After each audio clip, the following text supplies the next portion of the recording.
Shalom Aleichem. Shalom Aleichem. Shalom Aleichem. Topic for today is stones of remembrance. Stones of remembrance. జ్ఞాపకార్థమైన రాళ్ళు. Stones of remembrance. The text is from the book of Joshua, chapter 4, verses 1 to 9. ముఖ్యంగా 9వ వచనం చూద్దాం. యెహోషువ గ్రంథము 4వ అధ్యాయం 9వ వచనం. అప్పుడు యెహోషువ నిబంధన మందసము ఈ యాజకుల కాళ్ళు యొర్దాను నడుమ నిలిచిన చోట ఆ 12 రాళ్లను నిలబెట్టించను. నేటి వరకు అవి అక్కడ ఉన్నవి. యెహోషువ నాయకత్వంలో దేవుని ప్రజలు వాగ్దాన భూములోకి చేరుకోవడానికి ప్రయత్నం చేశారు. వారు దాటి వెళుతుండగా, మార్గం గుండా వెళుతుండగా ఎన్నో అవరోధాలు ఎదురయ్యాయి. యొర్దాను అనేది వారికి ఎదురైనది. యొర్దాను అనేది వారికి ఎదురైనది. దాదాపు అడవిలో వారు 14,600 days they wandered in wilderness. ఆ తర్వాత వారు యొర్దాను దాటారు. దేవుడు మహా అద్భుతాన్ని జరిగించాడు. అక్కడ మోయి యాజకుల అరకాలను నీళ్లు తాగగానే అవి ఏకరాశిగా నిలిచిపోయాయి. ఆ స్థలమందు ఒక్కొక్క గోత్రం చెప్పున ఒక రాయిన 12 గోత్రాలు తప్పున 12 రాళ్లను యెహోషువ నిలబెట్టించాడు. ఇక్కడ ఈ కడ్డీలు మనకు కనిపిస్తున్నాయి. ఇక్కడ లాస్ట్ వరకు 12 రాళ్ళు నిలబెట్టించాడు.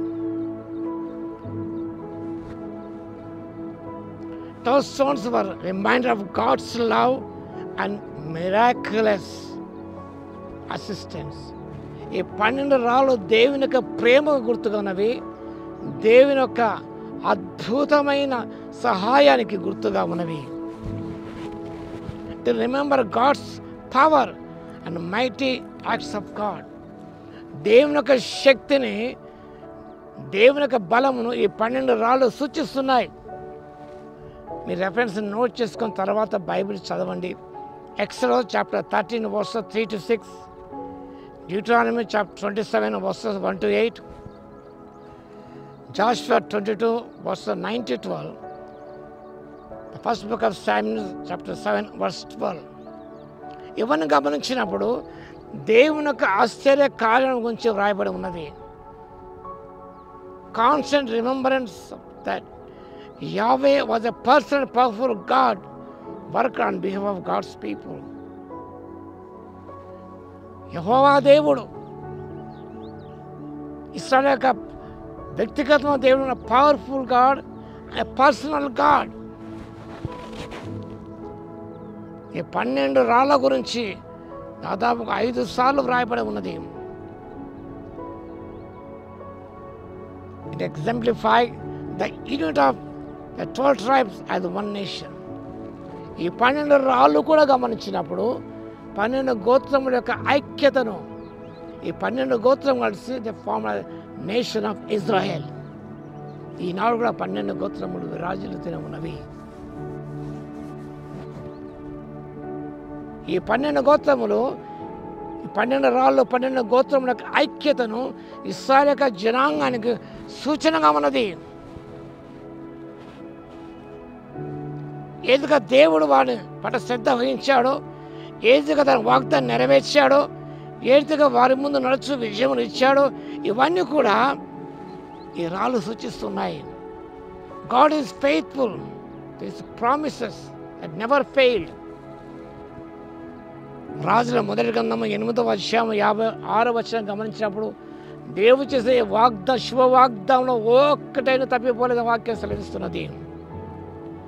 That God is faithful in keeping all His promises concerning you and me. నీ పట్ల నా పట్ల దేవుని వాగ్దానం నెరవేర్చే దేవుడు ఉన్నాడు. ప్రతి తప్పకుండా వాడి కాలం నెరవేర్చబడుతుంది. కాబట్టి must wait and trust the Lord. You must trust the truths of the Bible.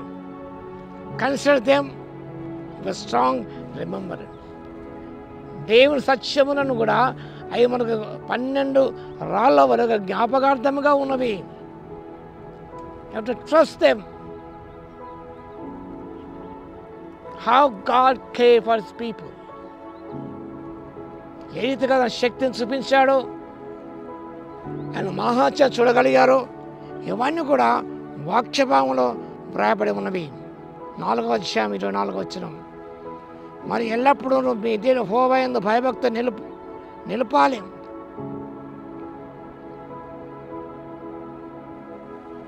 భయభక్తులతో జీవించాలి, మనం ఆయన సేవించాలి, ఆరాధించాలి.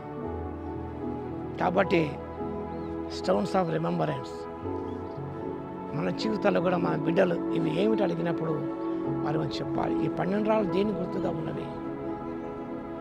నువ్వు ఒక మెమోరియల్ నిలబెట్టావా? మీ పిల్లలు అది ఏమడిగితే ప్రభు పలాని రోజు చేశారు కాబట్టి it is a memorial stone. అలాంటి కృప దేవుడు మనకందరికీ దయచేయను గాక. ఆమెను ప్రార్థన చేస్తాం. స్తుతికి పాత్ర మహోన్నతుల మీకు వందనాలు స్తోత్రాలు తండ్రి. స్టోన్స్ ఆఫ్ రిమెంబరెన్స్ మీ యొక్క ప్రేమను, మీ యొక్క శక్తిని, మీ అద్భుత కార్యాలు గుర్తుగా ఉన్నాయి కాబట్టి నాయన, ఐక్యతకు గుర్తుగా ఉన్నాయి కాబట్టి ఆత్మక ఐక్యతను కాపాడుకుంటున్నాయినా మేము కూడా తండ్రి ఈ యొక్క స్టోన్ ఆఫ్ రిమెంబరెన్స్ నిలబెట్టి మా బిడ్డలకు చెప్పడానికి ఆత్మశక్తి ఇవ్వగలదు. మీ స్తోత్రాలు. వాక్య వింటున్న ప్రతి బిడ్డను దర్శించి దీవించమని యేసుక్రీస్తు పరిశుద్ధ నామములో ప్రార్థించి వేడుకొస్తున్నాము తండ్రి. ఆమేన్. మన తండ్రి అయిన దేవుని యొక్క ప్రేమయు, మన ప్రభువును రక్షకుడైన యేసుక్రీస్తు యొక్క కృపయు, పరిశుద్ధాత్మని యొక్క అన్యోన్య సహవాసం మనందరికైనా ప్రేమించు వారందరికీ సదాకాలము తోడే ఉండును గాక. ఆమేన్.